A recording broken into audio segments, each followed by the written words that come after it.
Finally, Percy arrived at the quarry to collect some stone for his freight cars. Snow and frost lay everywhere. There was not a sound to be heard.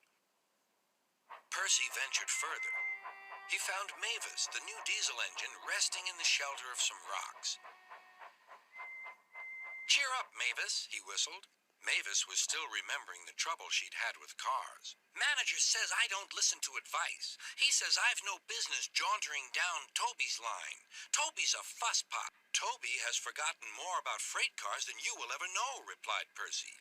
"You must put the cars where he wants them. Then you'll be a really useful engine. Now, if you'll excuse me, I have to take these stones to the harbor." Mavis liked Percy, but she still wouldn't listen to his advice. "Why shouldn't I go on Toby's line?" The siding arrangements were awkward. To put the cars where Toby wanted them, Mavis had to make several journeys. She started making a plan.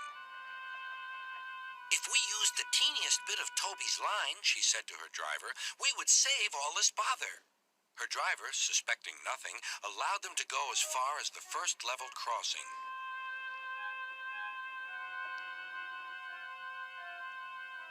A few days later, the weather changed. As the snow melted, the quarry grew busy again. Some trains were so long that before leaving the cars for Toby, Mavis had to go beyond the level crossing with them. Now for her plan. She would go further down the line without it seeming her fault. "Can you keep a secret?" she asked the freight cars. Yes, they chattered. "Will you bump me at the level crossing and tell no one I asked you?"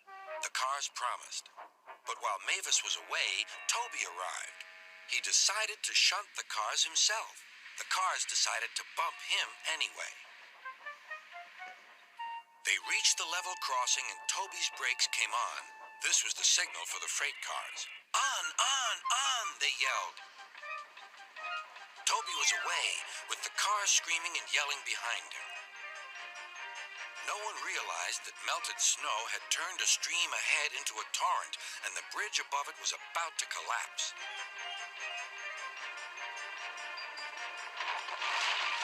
The rails were now like a tightrope across the thundering water. Stop! Cried Toby. His driver fought for control. They came nearer and nearer to the bridge. It was all or nothing now. The driver braked hard.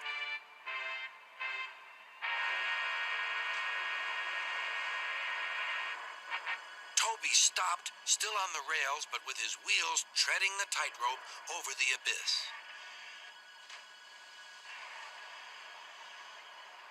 Mavis was horrified and quickly came to the rescue.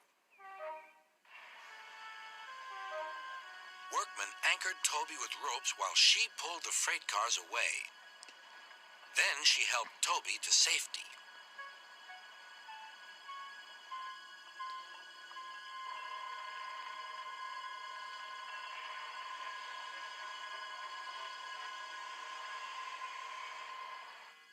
"I'm sorry about the cars," said Mavis. "I can't think how you managed to stop them in time."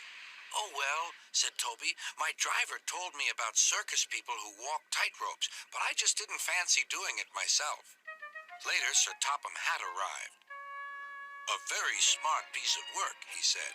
"Mavis, you did well too, I hear." "It was my fault about those cars, sir," she faltered.